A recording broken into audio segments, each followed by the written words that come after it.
கர்நாடகாவில் அமைந்துள்ள ஆதிபராசக்தி ஆலயத்தில் ஆடிப்பூர வழிபாட்டின் சிறப்பு நிகழ்வாக கஞ்சி கலயம் சுமந்து உலக நன்மை வேண்டி பக்தர்கள் ஊர்வலம் சென்றனர். ஏராளமான பக்தர்கள் தலையில் கஞ்சி கலயத்தை சுமந்து ஓம் சக்தி ஆதிபராசக்தி என்ற முழக்கத்துடன் முக்கிய வீதிகள் வழியாக வலம் சென்று அம்மனை வழிபட்டனர்.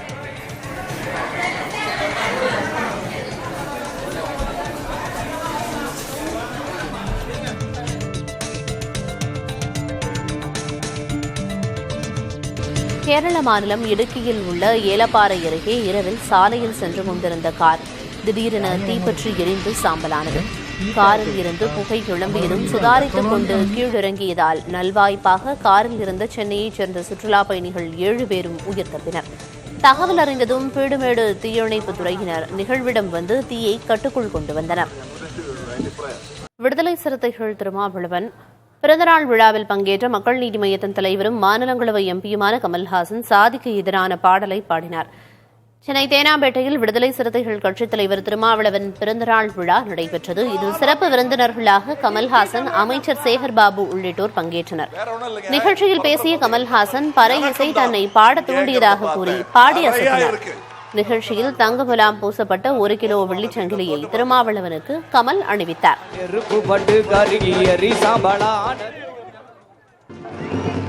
உயிர் செய்யும் சாமி சாதிக்கொரு நீதியென செய்யும் என்று நீ நம்பலாமோ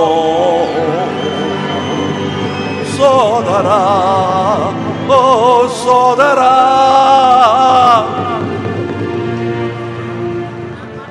சொல்லடா சோமா, சொல்லடா சோமா. கர்நாடகாவின் தர்மஸ்தலாவில் தோண்ட மனித உடல்கள் கிடைத்து வரும் விவகாரம் விஸ்வரூபம் எடுத்துள்ள நிலையில் பாஜக தலைவர் உள்ளிட்ட குழுவினர் அங்குள்ள புனித தலத்தில் வழிபாடு நடத்தினர். கர்நாடகாவில் புண்ணிய ஸ்தலங்களில் புகழ்பெற்றதாக தர்மஸ்தலா திகழ்கிறது. தர்மம் ஆட்சி செய்யும் தலமாக புகழப்படும் இங்கு சிறார்கள், பெண்கள் உட்பட 100க்கும் அதிகமானோர் கொன்று புதைக்கப்பட்டதாக குற்றச்சாட்டு எழுந்துள்ளது. தோண்ட மனித உடல்கள் கிடைத்தது பெரும் அதிர்ச்சியை ஏற்படுத்தியது.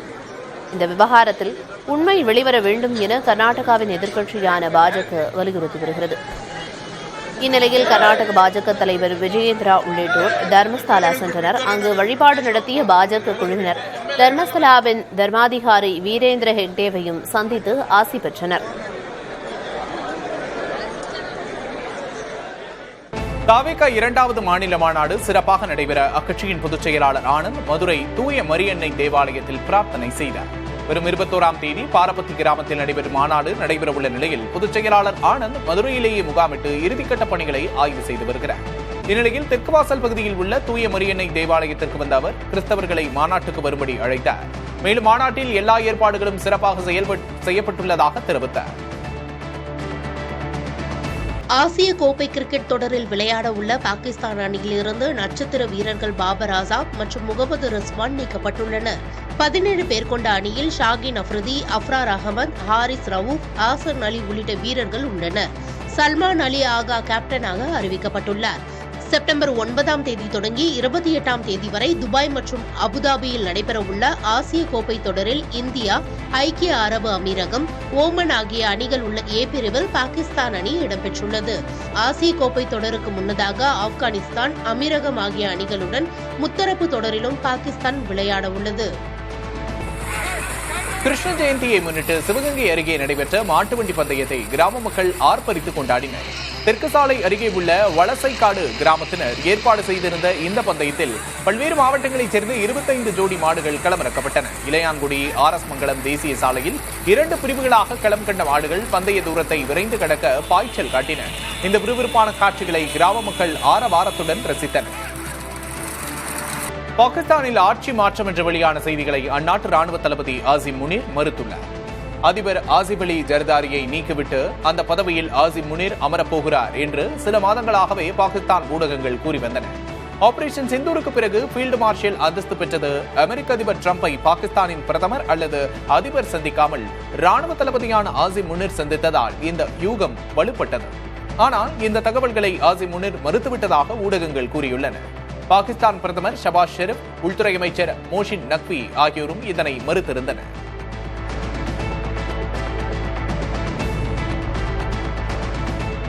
நீலகிரி மாவட்டம் கூடலூரில் கடந்த சில நாட்களாக குறைந்து காணப்பட்ட மழை மீண்டும் அதிகரித்துள்ளது. காலை முதல் தொடர்ந்து பெய்து வரும் கனமழையால் மக்களின் இயல்பு வாழ்க்கை பெரிதும் பாதிக்கப்பட்டுள்ளது.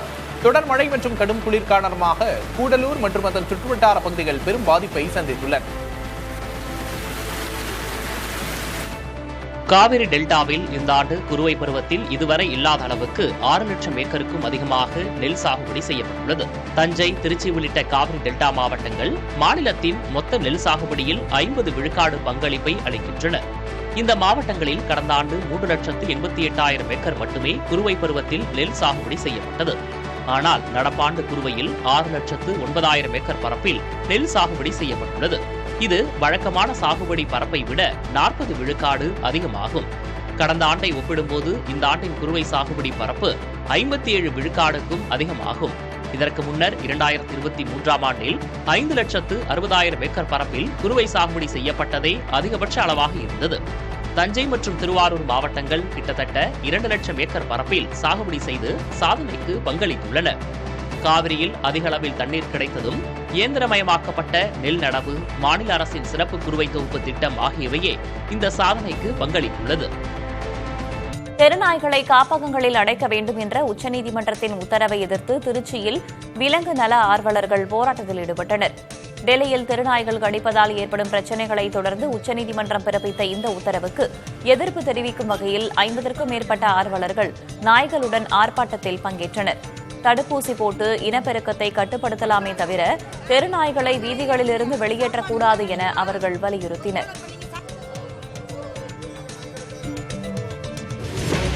தேவையான உணவு கிடைக்காத தெருநாய்களே ஆக்ரோஷமாகி சாலையில் போவோரை கடிப்பதாக மருத்துவர்கள் கூறுகின்றனர்.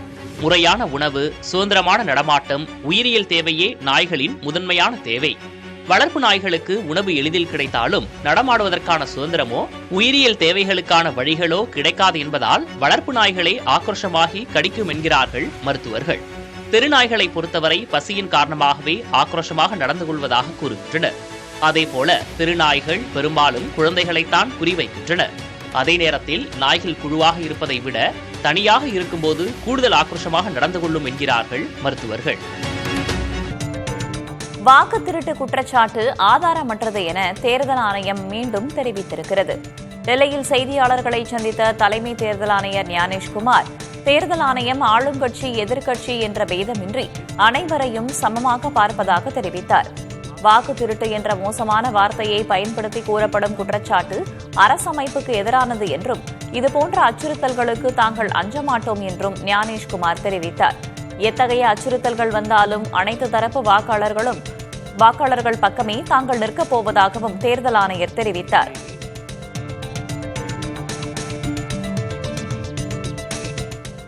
தேர்தல் ஆணையத்துடன் இணைந்து பாஜக வாக்குகளை திருடியது நாட்டுக்கே தெரிந்துவிட்டதாக ராகுல் காந்தி பேசியுள்ளார். பீகாரில் வாக்குரிமை யாத்திரை என்ற பெயரில் ராகுல் காந்தி நெடும் பயணத்தை தொடங்கியுள்ளார். 16 நாட்களில் பீகாரின் 20 மாவட்டங்களில் 1300 கிலோமீட்டர் தொலைவுக்கு பயணித்து மக்களிடம் அவர் விழிப்புணர்வை ஏற்படுத்தவுள்ளார். இந்நிகழ்ச்சியின் தொடக்கமாக சசாராமில் பேசிய ராகுல் காந்தி, வாக்காளர் பட்டியல் சிறப்பு திருத்தம் என்ற பெயரில் பீகார் தேர்தலில் வாக்குகளை திருடி மீண்டும் ஒரு சதியை அரங்கேற்ற அனுமதிக்க மாட்டோம் என்றார்.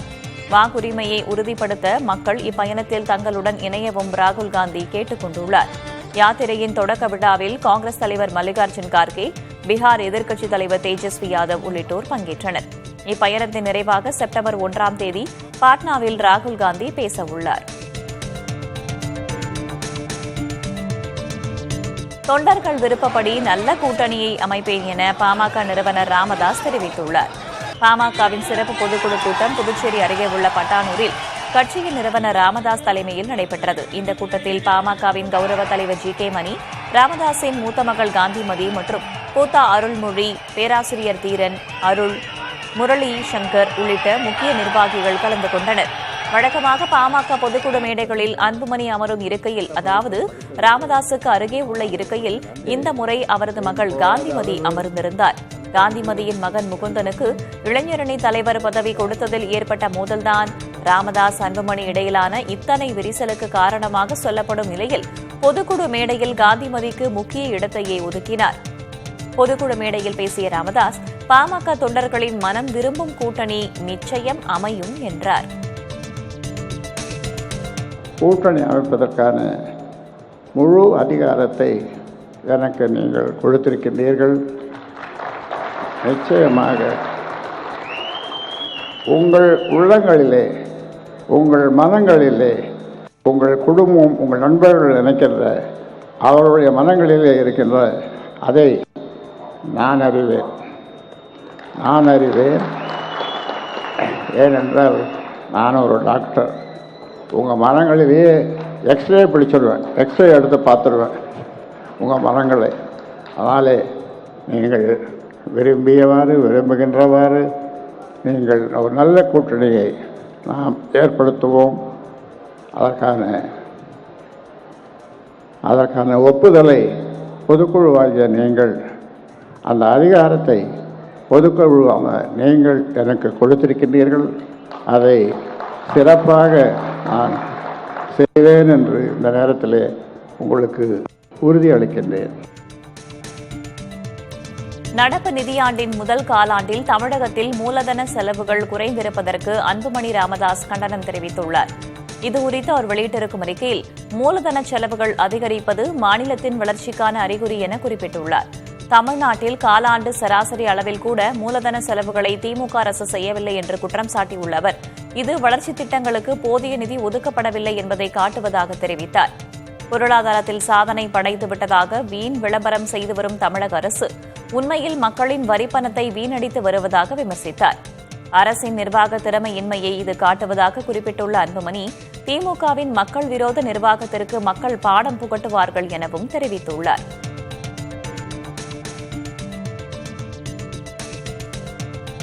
தருமபுரி மாவட்டத்தை முதல்வர் புறக்கணித்து விட்டதாக குற்றஞ்சாட்டியுள்ள அன்புமணி ராமதாசுக்கு பதிலளித்த அமைச்சர் MRK பன்னீர்செல்வம், தருமபுரியை புறக்கணித்திருந்தால் நாடாளுமன்ற தேர்தலில் 100க்கு 100 வெற்றி எப்படி கிடைத்திருக்கும் என கேள்வி எழுப்பியுள்ளார்.